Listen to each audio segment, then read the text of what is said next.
Magandang umaga mga ka-idol. Ito na pala ang update sa tinatanim kong talong. Medyo madumi lang talaga yung kamay ko mga ka-idol. Pero matanggalan to pag hinugasan. So ngayon, gusto ko lang i-update ang mga tinatanim kong talong dito. Kasi po, pag natingnan ko talaga ang mga tinatanim ko dito, ang lahat ng pagod ko ay mawawala. So napapansin nyo mga idol ay napakaganda tingnan yung mga tinatanim ko dito. Yan. So dito ng area mga idol ay nakita nyo naman ang daming damo. So yan, ang dami talagang damo. At dito naman na area mga idol ay hindi ako nag-pruning. So hinayaan ko lang po ang mga sanga na tumutubo dito. So sa mga nakakita sa lahat ng video ko, yung naggawa ko ng nagpruning ako sa aking mga talong kung anong kalabasan. So dito naman ay hindi talaga ako nagtanggal. So napapansin nyo mga idol ay ang daming sanga sa baba katulad yan. At dito sa taas ay nagbulaklak na po siya at may mga bunga na nakita natin. So ganyan. So dito natin maobserbahan yung mga talong na hindi natin na pruningan. So ganyan. Tapos ang daming damo.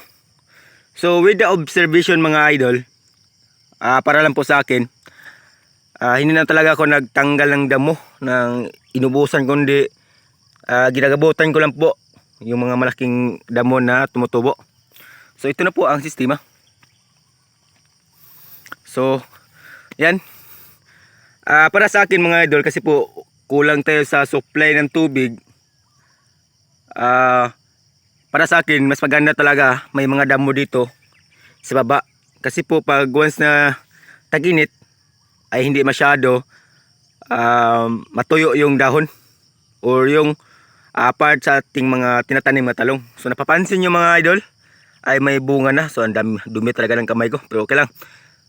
May bunga na at bulaklak at dami pang sanga. So ang taba pa naman. So dito talaga nakapag produce siya ng maayos dahil po sa sitwasyon niya. So magandang idea to at magandang i-share ko sa inyo para na may guide talaga tayo kung ano ang tama o ano ang dapat nating gawin sa mga tinatanim ko, tinatanim nating talong. So katulad yan, ganito mga ka-idol, at dito yung mga itong ganitong damo na malaki ay gagabutin lang po natin at ilagay sa puno. Ganito lang po ang ginagawa ko dito, paulit-ulit na lang. So dito naman na side, dito ipakita ko naman sa inyo. Excuse me. At dito naman mga ka-idol, ganito po ang tinatanim kong talong na maliit. So ganito kaliit ang tinatanim ko dahil po mas maganda to pag nag-start po siya na mabubuhay, dahil po bilis lang to mga ka-idol. Yan o. So ganyan. Ganito kaliit yung pagtanim ko dyan, yung part na yan. At ngayon ganito na po sila. So uhahay. So wala talagang imposible kahit medyo madumihan yung kamay natin.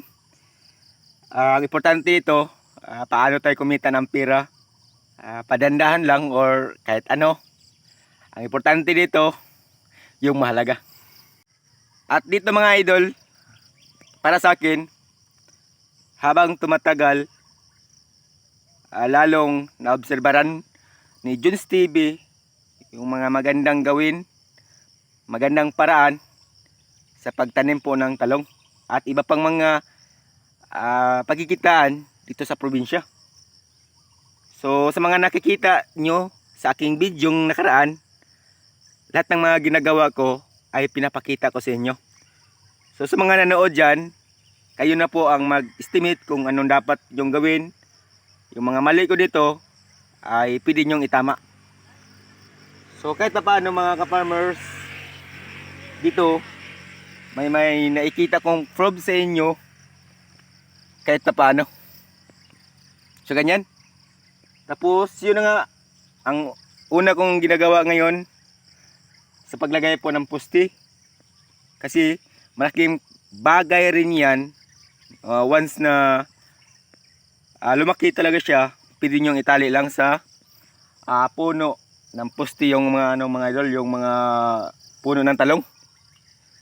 So yun, ang dami talagang damo, pero hinayaan ko na lang po para kasi po diyan siya kumuha ng energy. Para totoo na to. O bahala na kayo mga ka-farmers kung anong masasabi nyo tungkol dito sa aking mga tinatanim. Pero para sa akin ay sa ngayon ay dito ay quality talaga. So ganyan o. So ang laki pa naman. Yan. Ipit ani ba?